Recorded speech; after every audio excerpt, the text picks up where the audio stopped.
Welcome to our video about Malassezia fungus. Malassezia fungi are naturally found on the skin surfaces of many animals, including humans.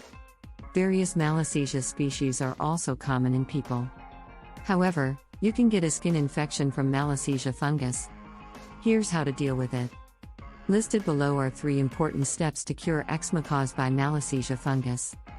Molecular methods for the reliable isolation of closely related Malassezia species. Several molecular methods have been developed and tested to differentiate closely related Malassezia species. PCR-RFLP analysis is one of these methods. DNA-targeted primers can be used to differentiate Malassezia species, which requires less expensive and technical equipment. It is also easier to perform than most molecular methods. However, the results of PCR-RFLP analysis cannot be relied upon for species identification. PCR and restriction endonuclease analyses are 2 methods commonly used in clinical laboratories to identify Malassezia species. A total of 78 strains were analyzed to determine their variation in the number of ribosomal DNA repeat units. The products of the PCR reactions were digested using restriction endonucleases, and the patterns generated were used to differentiate 5 of 7 Malassezia species. In addition, sympodial yielded an amplified fragment of 700 BP, while the other 6 species had a greater sequence identity of 800 BP. PCR-RIA analysis has also been shown to be helpful in identifying different species. The its region of M. sympodialis can be differentiated from other Malassezia species using PCR-RIA, while M. slufii and M. globosa show distinct restriction patterns. PCR-RIA can differentiate closely related Malassezia species in as little as 3 cases. Recent advances in research have led to a partial explanation of the role of Malassezia spp. In skin diseases, genetic analyses are able to identify distinct genotypes within a single species. To ensure the reproducibility of molecular tests, reliable biochemical and physiological methods are required.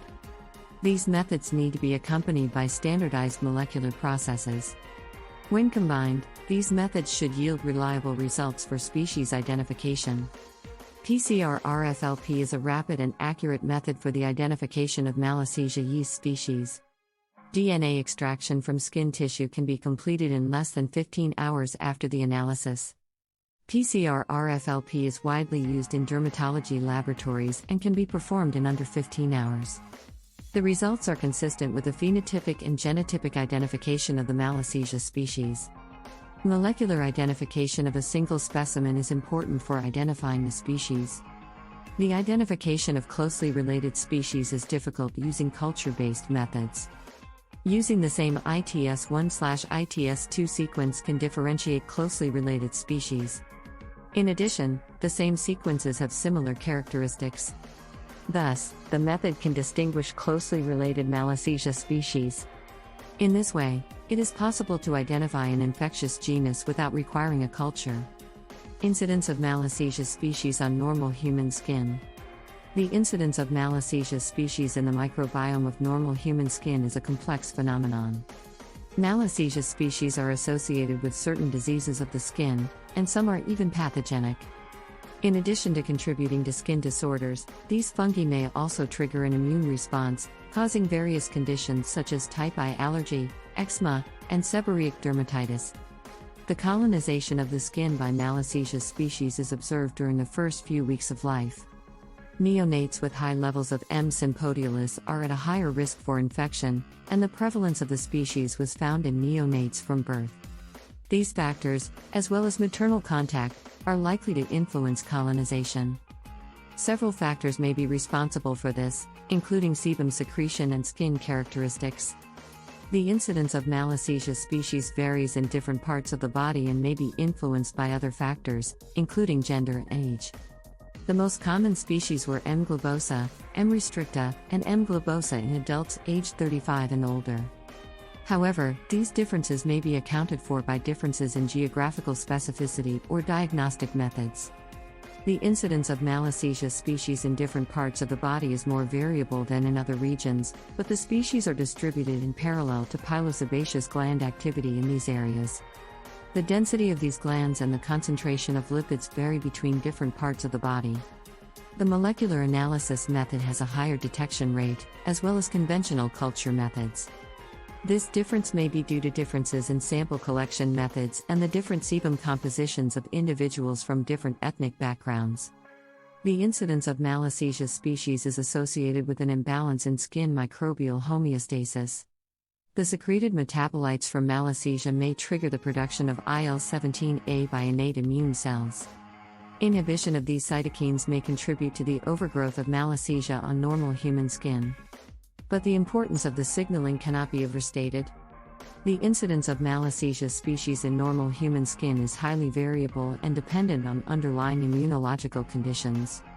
It is important to note that the human immune system cannot completely eliminate Malassezia species from the skin. Therefore, it is important to understand that Malassezia colonizes the skin of normal human skin during the first few weeks after birth. It has been reported in as many as 30 to 100% of newborns. One of the most recent studies on Malassezia has shown that in infected HIV patients, the incidence of Malassezia SPP is higher than that of healthy human skin. Interestingly, HIV-infected HIV patients are more likely to have severe SD, although this is rarely observed in healthy human skin.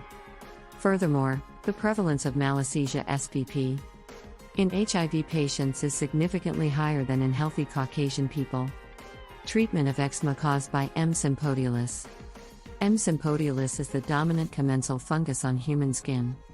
It is associated with a variety of common skin disorders. This species produces exosome-like vesicles called Mala-X, which contain allergens and induce inflammatory cytokine responses. This fungus has diverse genetic features, which may contribute to its involvement in human skin diseases.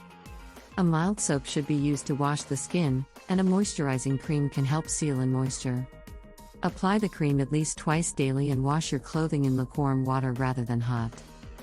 You should also avoid wearing scratchy clothing and wearing loose, natural materials. Wear new clothes and should be washed first to ensure the eczema-causing organism does not spread to other parts of your body. Some treatments for eczema caused by M. sympodialis include antibiotics.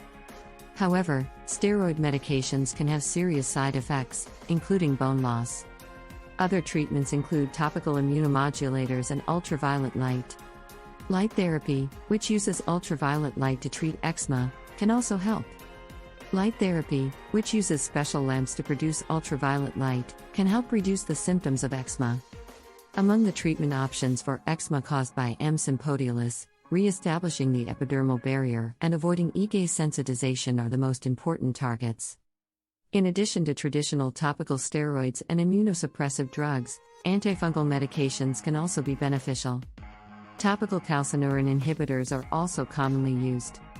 In one case, a 67-year-old man with a history of multiple eczema lesions for more than 2 years was diagnosed with M. sympodialis after biopsies. The urine antigen test was negative for histoplasma infection.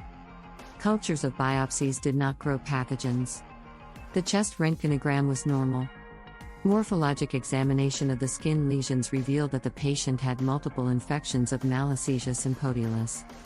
Systemic antifungals, such as metronidazole, are used to treat severe cases of M. sympodialis.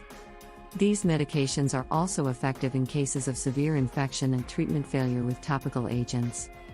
The antifungal medication will also help to prevent the yeast from multiplying in the skin, so topical treatments may not be enough. Thanks for watching. Please like, comment, and subscribe.